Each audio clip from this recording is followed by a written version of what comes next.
Not long ago, he was considered the best in the world, ahead of Haaland, Mbappe or Vinícius. In the post-World Cup period, he was unstoppable, scoring goal after goal, showcasing incredible pace, dribbling and sense for opportunities. But what went wrong? If the next season was a huge drop in form and being a shadow of himself, parties, scandals, lack of professionalism, and ultimately being out of squad by Manchester United's new manager. Today, Marcus Rashford, as FC Barcelona's new player, will try to rediscover his joy for the game. This is probably his last chance at rebuilding. What are the odds? Marcus Rashford was born in Manchester and dreamed of playing at Old Trafford since childhood. He wasn't just an ordinary academy kid, he stood out with his pace, technique and instinct for scoring goals. Coaches said he had natural talent and a winner's mentality. He made his Manchester United debut in February 2016 at just 18 years old and immediately dazzled everyone. In his Europa League debut, he scored 2 goals, and 3 days later in the Premier League against Arsenal, he again scored twice and provided an assist, leading the team to a 3-2 victory. His quick and spectacular start made him one of the most promising young players in England and also Manchester United's youngest scorer in European competitions. It was a truly breakthrough moment that immediately positioned him as an important club star. He instantly gained wonderkid status. United had a new idol, and England, hope for a new great leader. The nation went crazy, media compared him to Rooney and sponsors queued up. But perhaps that's when the troubles began. After all, this all happened before he turned 23. Perhaps the Englishman wasn't fully ready yet. Did the pressure of being the new Rooney destroy his psyche? And can he still recover? Rashford very quickly became more than a footballer. He became a symbol, a social voice, a man who fights for children's rights, fights against hunger, receives honors from the Queen. In the 2016 to 2017 season, Marcus Rashford played his second season in Manchester United's first team, and it was a time full of new challenges and important moments. In total, he appeared 53 times in all competitions, the most of any United player that season. Next season, the Englishman makes a difference again. 53 matches, 13 goals and 7 assists for Manchester United. This season, he scored the famous 2 goals against Liverpool at Old Trafford and scored on his Champions League debut against FC Basel. Despite great competition, he was one of Mourinho's most utilized players, showing pace and versatility in attack. This was no longer a revelation. Rashford became a pillar of the Red Devils. The following seasons for Marcus Rashford were a time of entering the highest level and true development of the Manchester United star. First, 55 matches, 17 goals and 8 assists, playing in several positions and an increasingly important role in attack after the manager change. Then the best league season of his career, 22 goals and 8 assists in 2019/2020. Enormous responsibility and impressive form until the moment of injury. Even after it, Rashford returned to the pitch, helping United return to the Champions League. These were breakthrough seasons, huge numbers, rapid development, and confirmation of his status as team leader. Everything was going in the right direction. The Englishman was slowly becoming the face of a new generation, the face of the Premier League. Names like Mbappe were compared precisely to the Englishman.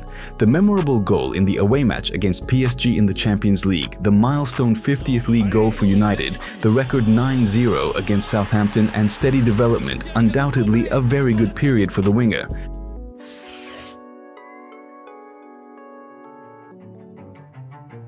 However, pressure was growing. Fans expected Rashford to be like Rooney. Media called him the successor to legends. Every move he made was analyzed, every mistake magnified. From him, they expected not only goals, but moral leadership, courage, perfect behavior. However, Rashford wasn't ready for this. In the 2021/22 season, when Ronaldo returned to the club and United made several key moves, everyone expected a breakthrough, return to the top, fight for the title, but we know well how it all fell apart. Marcus himself started the season after shoulder surgery. He only returned to play in October. He also struggled with injuries and a drop in form, which translated to fewer minutes and rarer national team call-ups. 32 matches, 5 goals, 2 assists, a huge decline. Form fluctuations began. Form like a sine wave, from hero to disappointment. Fans didn't understand. Media attacked. The club's situation was terrible. Nothing worked.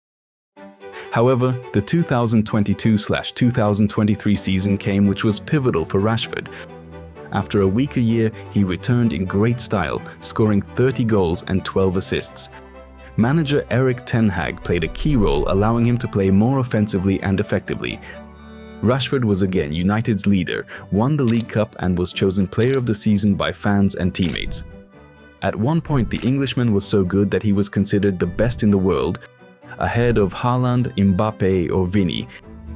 When the next season came, everyone counted on the same player, but the Englishman never even came close to his old form for a moment. Did parties and lack of professionalism really ruin his future at Manchester United? 2023-24 was very difficult and challenging for Marcus Rashford, completely different from previous years at Manchester United. He was regularly criticized for declining form and commitment, and throughout the season disciplinary punishments appeared. Once he was sidelined for being late, another time for organizing a party after the defeat to Manchester City, and also after not showing up for training after a night out in Belfast. People couldn't understand this. How can you party when the club is suffering? Regression in form, small number of goals, disciplinary crises, and being sidelined from the first team by the new manager. Ultimately, Rashford was loaned to Aston Villa, leaving Manchester United in turbulent circumstances. His career after this pivotal year clearly went downhill, both in sporting and image terms. Manager Amorim was ruthless. He sidelined him from the squad, just as Erik ten Hag had done before. The attacker didn't keep to the regime, didn't apply himself in training, didn't listen to instructions. It seemed that football wasn't his priority. Some even suggest problems with burnout and depression. The pressure that no one taught him to carry is eating his career. But if you think Rashford is finished, you're wrong. After the World Cup in Qatar in 2022, Marcus was unstoppable. At the beginning of 2023, many experts claimed he was the hottest player in the world. He scored, assisted, won matches. He was the team leader, but that was just one season. In the next, decline. Rashford's form was never stable. Either he plays brilliantly or he's invisible. The system didn't help him. The chaos at the club didn't help him, and he himself, as if he couldn't get out of it anymore. He didn't have a leader to guide him. He didn't have a clear role. When Ruben Amorim took over Manchester United, he made it clear, Rashford is not in his plans. He sees that he's not fully focused on playing football. In February 2025, the Englishman was loaned to Aston Villa. How did his transformation look after the loan to Aston Villa? There he played solidly again, showing glimpses of his old form. No fireworks, but better than the previous season. He was dynamic again, dangerous on the counter, running, fighting. Villa fans appreciated him, but no one spoke of him as a Premier League star. An injury that slowed his development worked against him. However, the Manchester United chapter was already closed, so the Old Trafford club was looking for a buyer, and when it was already known that Villa wouldn't use the purchase option, speculation appeared that FC Barcelona was interested in transferring the Englishman. When Marcus heard about the possibility of a transfer to Barcelona, he immediately aimed to get there. He was ready for a salary cut, just to facilitate signing the contract. On July 23, 2025, Rashford officially arrived in the Catalan capital on loan with a purchase option. It was news that quickly went around the entire football world. Many fans believed that Marcus could regain his incredible form and be an important part of Catalonia's pride project.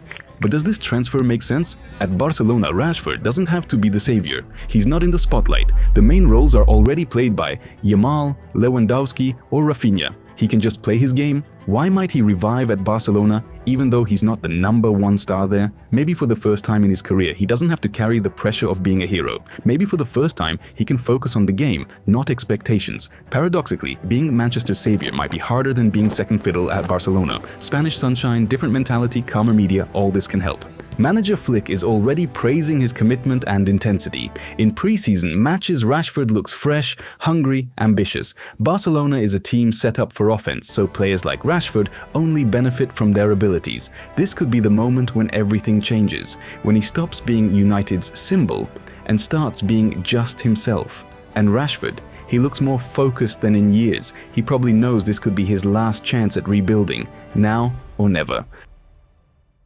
But maybe this is just the beginning. Marcus Rashford's story isn't just about numbers and matches. It's the story of a boy who had everything. and almost lost it. If he regains confidence, sorts out his head and feels support, he might still surprise us all. After all, the Englishman is still a young player at 27, which guarantees him play at the highest level for easily several more years. However, if he doesn't rebuild his form now and doesn't regain joy for the game, perhaps this story won't have a happy ending. And you? Do you believe in Rashford's return to the top?